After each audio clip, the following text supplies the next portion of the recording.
You want to know the truth about yourself? Here it is. You're one opportunity away from becoming everything you claim to hate. Don't look away. Don't shake your head. Don't reach for that comfortable lie you tell yourself. I'm different. I'm better. I'd never. You would. You absolutely would. Every person you've ever condemned, every monster you've pointed at with disgust, every tyrant you've sworn you'd never become, they all started exactly where you are right now, convinced of their own goodness, sure of their moral compass, certain they'd never cross that line, and then the opportunity came, and they took it. Not because they were evil from birth, but because they were human, just like you. Let me tell you what humans really are. You're not the heroes of your own stories. You're not the evolved, enlightened beings you pretend to be in your speeches and social media posts. You're barely contained chaos wrapped in a thin layer of social conditioning, and the only thing keeping you civilized? Consequences. Remove the consequences and watch what happens. Give someone anonymity online, and they become cruel. Give someone power over others, and they become tyrants. Give someone the ability to take without being caught, and they become thieves every single time. Not some people, most people. You've seen the studies, the experiments, the historical examples. Put ordinary humans in positions of authority and they abuse it. Remove oversight and corruption spreads like a virus. Eliminate accountability and atrocities become routine. This isn't speculation, this is pattern, this is data, this is what you are when nobody's watching. You think you're good because you follow the rules.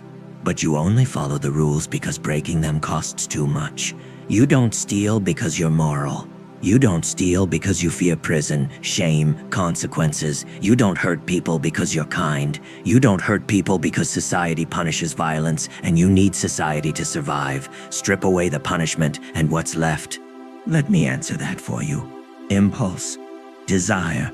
The thing you wanted to do but convinced yourself you didn't. That's the real you.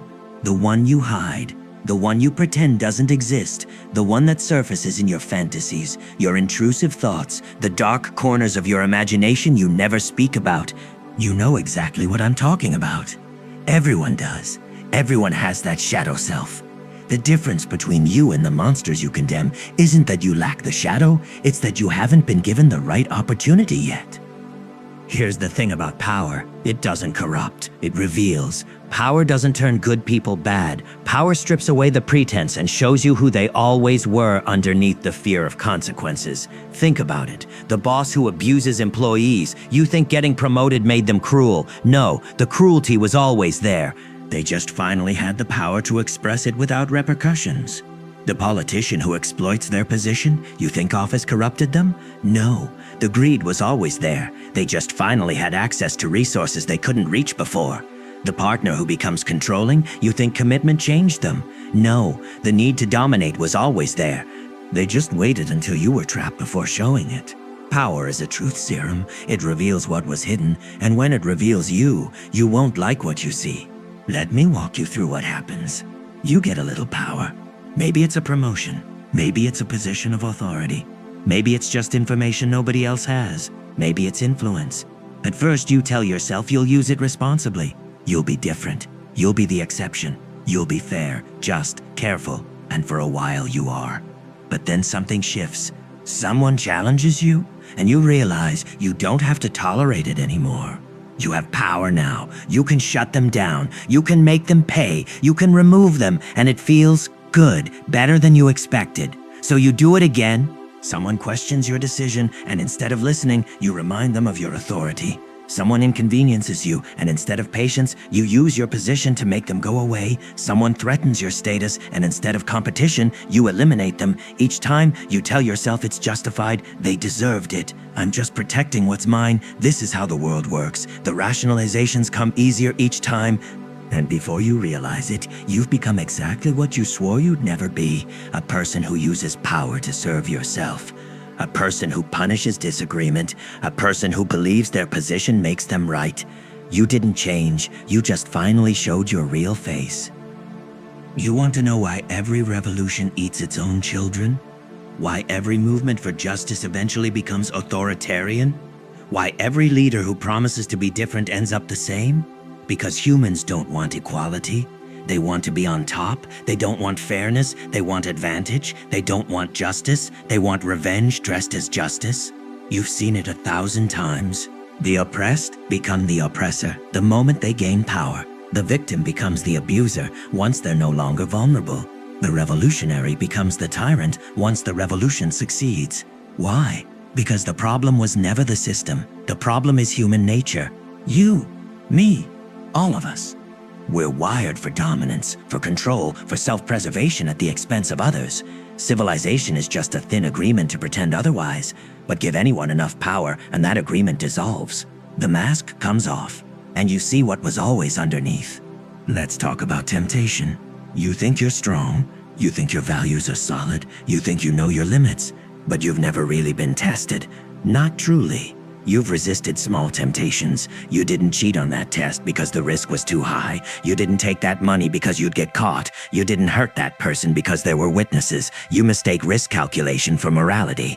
But what happens when the risk disappears? What happens when you can do the thing you've always wanted to do and nobody will ever know? No consequences, no judgment, no witnesses, just you and the choice. Most of you fold immediately. Not because you're weak, because you're human. And humans, when given the opportunity, choose themselves every single time. You'd betray someone you love if the price was right. You'd hurt someone innocent if it protected you. You'd watch someone suffer if intervening cost you something you weren't willing to lose. You know this. Deep down, you know this. You've already done smaller versions of it. You've already chosen comfort over integrity. You've already looked away when you should have helped. You've already sacrificed someone else's well-being for your own convenience. The only difference between you and the monsters you judge is scale. They had bigger opportunities. You've just had smaller ones so far. Here's the question nobody wants to ask. If you had absolute power, real power, the kind with no oversight, no accountability, no consequences, what would you do? Be honest. Not what you'd say out loud, what you'd actually do. Would you use it to help people? For how long? Until it got boring, until it stopped serving you, until someone you love needed something that required hurting someone you don't. You'd start making exceptions. Just this once. This person deserves it. I'm still doing good overall. And those exceptions would multiply. Because power is addictive. Control is addictive. Getting what you want without resistance is addictive. You'd tell yourself you're still the good guy. You'd craft narratives where every abuse of power was actually justified. Where every selfish act was actually necessary, where every victim was actually guilty of something. You'd rewrite morality itself to center around one principle. What I want is right, and you wouldn't even notice when you became the villain, because villains never do. You want to know the scariest part? You don't need absolute power to become a monster. You just need a little authority over someone vulnerable, a little information someone else doesn't have, a little influence in a small circle, and you'll use it. Maybe not dramatically, maybe not violently, but you'll use it to feel important, to get your way, to avoid discomfort, to punish someone who annoyed you. You'll call it setting boundaries, or protecting yourself, or just doing your job. But really, you're just doing what every human does when they get even a taste of power. You're putting yourself first and pretending it's something noble. Let's talk about the lie you tell yourself. I'd be different. I'd use power responsibly. I'd stay humble. No, you wouldn't. History is filled with people who said exactly that. Leaders who promised to serve, movements that swore they'd stay pure, individuals convinced they were immune to corruption, and every single one of them, everyone fell into the same trap. You want to know why? Because the moment you get power, your perspective shifts. What seemed like abuse from the outside looks like necessity from the inside. What seemed like tyranny when you were powerless looks like efficiency when you're in charge. What seemed like cruelty when it happened to you looks like justice when you're the one dealing it out. Power doesn't just change what you can do. It changes what you believe you're allowed to do. It changes what you think you deserve. It changes how you see other people, not as equals but as obstacles, tools, or irrelevant. And the worst part? You won't even notice it happening. You'll think you're still the same person. You'll think your choices are justified. You'll think you're the exception, right up until the moment you're not. So what do you do with this information?